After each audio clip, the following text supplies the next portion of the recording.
हरे कृष्णा, राधे राधे। आज हम बात करेंगे लड्डू गोपाल के बारे में कि घर में अगर आप करते हैं लड्डू गोपाल की सेवा तो क्या नियम रखें और कैसे ध्यान रखें। तो चलिए वीडियो को शुरू करते हैं। हर घर में इनकी पूजा होती है किसी न किसी रूप में। कहीं इन्हें लड्डू गोपाल के रूप में पूजा जाता है तो कहीं इनकी पूजा कान्हा जी के रूप में होती है। कहीं लड्डू गोपाल जी को भगवान श्री कृष्ण का बाल रूप माना जाता है तो इनकी सेवा ठीक उसी प्रकार से की जाती है जैसे कोई अपने नवजात शिशु का पालन पोषण करता है, उसी प्रकार लड्डू गोपाल की सेवा की जाती है। अगर लड्डू गोपाल जी आपके घर में विराजमान हैं या आप उन्हें लेके आए हैं मार्केट से, चाहे वो पीतल के हों या फिर किसी और चीज़ के, तो आपके लिए वो विशेष नियमों का पालन करना ज़रूरी है। यदि आप लड्डू गोपाल लेके आए हैं तो आपके घर के प्रथम मुखिया वही हैं। सर्वप्रथम अपने मन में यह बात हमें बैठा लेना चाहिए कि जिस घर में लड्डू गोपाल का प्रवेश हो जाता है वह घर लड्डू गोपाल का हो जाता है। इसलिए अपने मन से यह भाव निकाल दे कि यह मेरा घर है, क्योंकि यह वह लड्डू गोपाल जी का घर है।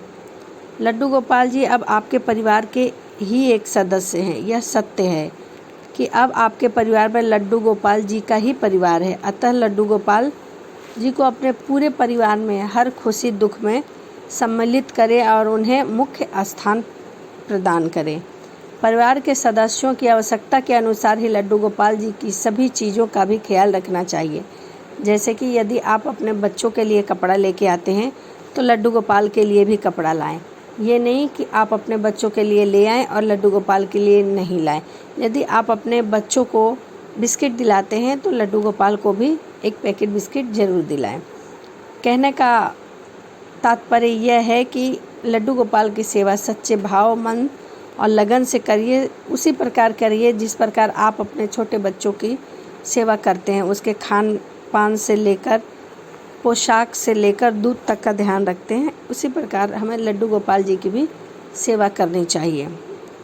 लड्डू गोपाल जी किसी भी चीज़ में तामझाम नहीं करना चाहिए। उन्हें प्रेम और अपने भाव से उन्हें रखना चाहिए, क्योंकि लड्डू गोपाल जी भाव के भूखे हैं। अतः उनको जितना प्रेम, जितना भाव अर्पित किया जाता है वह आपके लिए उत्तम माना जाता है। प्रतिदिन लड्डू गोपाल को हमें स्नान अवश्य कराना चाहिए।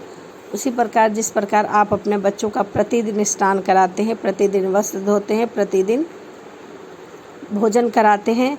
स्नान कराते समय हमें पानी का विशेष ध्यान रखना चाहिए। ठंडी में गर्म पानी और गर्मी में ठंडे पानी का ही प्रयोग करना चाहिए। लड्डू गोपाल जी को स्नान के समय उनके पानी में पुष्प,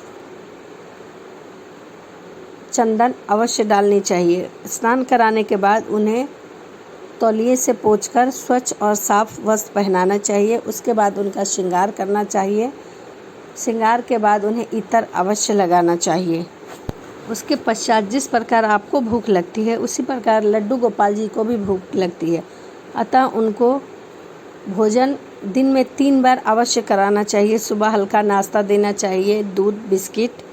उसके बाद दोपहर में भोजन, फिर शाम को 4 बजे भोजन, फिर रात्रि को, और फिर 2 से 3 बार दूध हमें अवश्य पिलाना चाहिए, क्योंकि वह बालक रूप में है और बच्चों को बार बार भूख लगती है। इसीलिए ठाकुर जी को हमें हर 2 से 3 घंटे पर कुछ न कुछ खिलाना चाहिए। प्रत्येक मौसम के अनुसार लड्डू गोपाल जी को सर्दी गर्मी से बचाने का प्रबंध भी हमें रखना चाहिए। मौसम के अनुसार ही उन्हें वस्त्र पहनाना चाहिए। ये नहीं कि सर्दी है तो हम उन्हें गर्मी का वस्त्र पहनाएं, उन्हें भी सर्दी लगती है। लड्डू गोपाल जी को खिलौने अधिक प्रिय हैं। जिस प्रकार आप अपने बच्चे को खिलौना लेकर आते हैं, उन्हें खिलौना दिलाते हैं, उसी प्रकार लड्डू गोपाल जी को भी खिलौना दिलाइए और उनसे बातें करिए, उन्हें बाहर घुमाइए, जैसे कि आप अपने परिवार के बच्चे को घुमाते हैं। परिवार में सभी सदस्य का आपस में एक दूसरे से रिश्ता होता है, वैसे ही लड्डू गोपाल जी का भी हमसे रिश्ता बन जाता है, मित्र, भाई या पुत्र के रूप में। प्रतिदिन लड्डू गोपाल जी को रात्रि को अवश्य सुलाइए, बिल्कुल उसी प्रकार जिस प्रकार आप एक छोटे से बच्चे को सुलाते हैं भोजन कराने के पश्चात दूध पिलाते हैं। दूध पिलाने के बाद उनको हाथ पैर को दबा के उनको लोरी सुनाते हैं।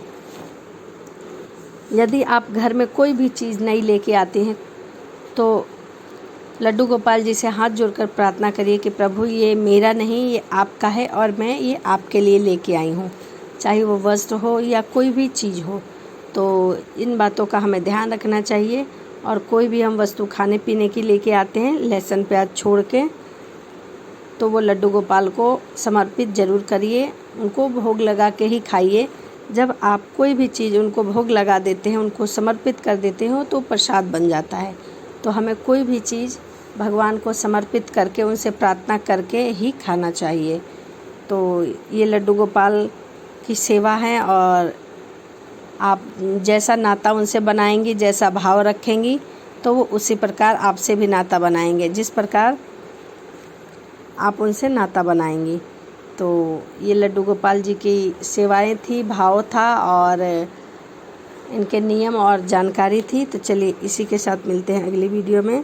राधे राधे, जय श्रीमन नारायण, हरे कृष्णा।